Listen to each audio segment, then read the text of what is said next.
La Première Guerre mondiale correspond à l'avènement d'un événement inédit dans l'histoire du combat, la mort de masse. Cette mort de masse provoque traumatisme, elle bouleverse les sensibilités, elle modifie les usages funéraires dans les armées, mais aussi dans la société française, et donc elle contraint le pouvoir politique à prendre en compte cette question de la mort et de la gestion des corps. Alors, la mort de masse entraîne une généralisation du culte des morts. Alors ce culte des morts n'est pas nouveau en 1914-1918, il existe déjà par le passé. Je me souviens des exemples de Bazeilles, pour la commémoration du sacrifice des troupes de marine à Bazeilles. On a le même culte chez les Allemands pendant la guerre de 1870, avec les monuments par exemple de Rézonville ou de Gravelotte, mais ce culte des morts se généralise, je dirais, à toute la société en 1914-1918.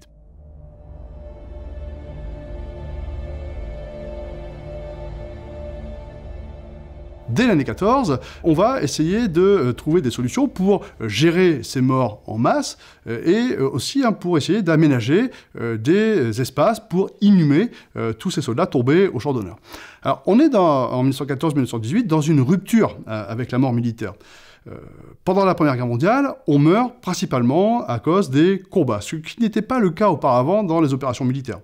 Auparavant, on meurt dans les marges du champ de bataille, on meurt dans les hôpitaux, on meurt sur les chemins, mais on ne meurt pas systématiquement au combat, comme en 1914. 1918, 80% des soldats qui sont tués pendant la Première Guerre mondiale sont morts sur les champs de bataille. Alors, deuxième conséquence, en fait, deuxième rupture, je dirais, et conséquence de ces innovations en termes d'armement et de mode opératoire sur le champ de bataille, on a un accroissement du nombre de disparus. Et ça, c'est inédit en 1914-1918. Les corps sont véritablement volatilisés par la puissance des armes et il faut donner une réponse aux familles qui n'ont pas de corps, en fait, à commémorer, à célébrer pour faire le deuil. Et ensuite, on meurt partout en 1914. On meurt sur le champ de bataille, évidemment, on meurt dans la tranchée de l'adversaire, on meurt dans sa tranchée, on meurt dans le no man's land, mais on meurt également dans les airs, sur mer, sous terre, dans les hôpitaux, à l'arrière dans les usines et même chez soi.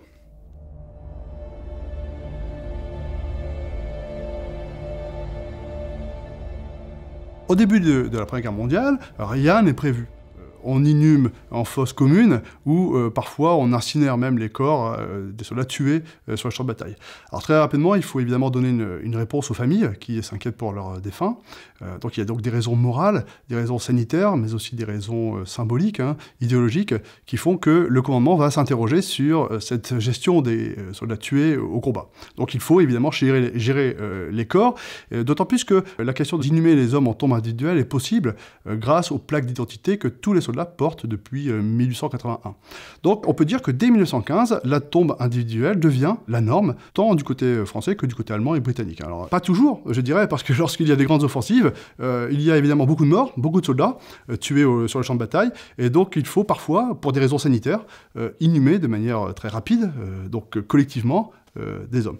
Il n'empêche qu'on a toujours cette idée de pouvoir essayer de l'obsession, en fait, je dirais, de garantir à ces soldats morts, bien, je dirais, une identité et même le fait de faire apparaître leur religion, en fait, sur leur stèle, c'est peut-être rassurant, en fait, pour ces soldats qui, pour les vivants aussi, qui risquent de devenir aussi des soldats tués, en fait.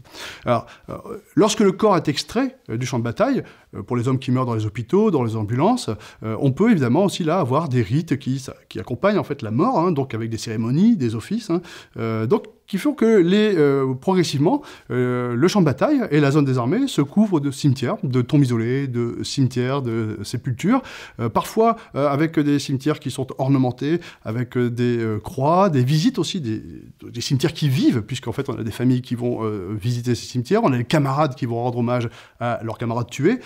Et tout ça aussi, on s'en aperçoit grâce au progrès de l'archéologie depuis quelques années qui ont montré qu'il y a effectivement des rites funéraires, autant au cœur des combats, lorsqu'on voit par exemple des camarades qui enterrent même sommairement des camarades tués au front, lorsqu'on voit par exemple ces tombes avec des morceaux de corps reconstitués, donc les soldats, les camarades ont pris soin de reconstituer le corps de leurs camarades tués au combat, donc tout ça montre qu'il y a effectivement des rites au front. Alors, à la fin de la Première Guerre mondiale, le champ de bataille est parsemé de cimetières, donc de fosses communes, d'ossuaires, de cimetières, de tombes isolées, et il faut assurer l'accueil des familles qui vont rendre visite à leurs défunts. Et donc, dans ce phénomène, je dirais, il y a 3 acteurs. Les populations locales qui vont aider ou qui vont accueillir les familles qui viennent visiter les morts, qui vont permettre aussi donner une aide pour les transferts de corps, par exemple. On a aussi les associations, et notamment les associations de femmes, qui vont permettre aussi de donner, je dirais, de l'aide pour les veuves qui vont sur la tombe de leur mari. Et on a aussi le rôle de l'État. L'État va jouer un rôle très important puisqu'il va légiférer, notamment cette fameuse loi du 3 juillet 1920, qui comprend 2 volets très importants. Le premier, c'est le transfert des corps. L'État, aux frais de l'État. Donc environ 30% des sépultures vont être transférées dans les familles, dans les cimetières communaux par exemple. Ça c'est le premier volet. Et le deuxième volet, c'est un volet de regroupement, c'est-à-dire qu'on va essayer de regrouper tous ces petits cimetières, ces tombes isolées du champ de bataille, dans de vastes nécropoles. Ça c'est le choix qui est fait par les Français. Le fait de constituer environ 200 grandes nécropoles où on intègre tous les petites tombes isolées. C'est un choix qui est différent chez les Britanniques, qui eux vont préférer l'émiettement, donc les soldats sont enterrés là où ils sont morts. L'objectif quand même pour les deux, Français et Britanniques, c'est de montrer la contribution française ou la contribution britannique. En faisant des grandes nécropoles, les Français montrent que leurs hommes, que la France, a fait des sacrifices. Donc en fait, on voit ces grandes nécropoles à Verdun, par exemple, à Douaumont. Les Britanniques, eux, ont un maillage plus fin, et on voit cet effort dans tous les petits villages de toutes les communes qui sont situées le long du front. Alors pour les Français, on a là véritablement le choix de l'égalité funéraire.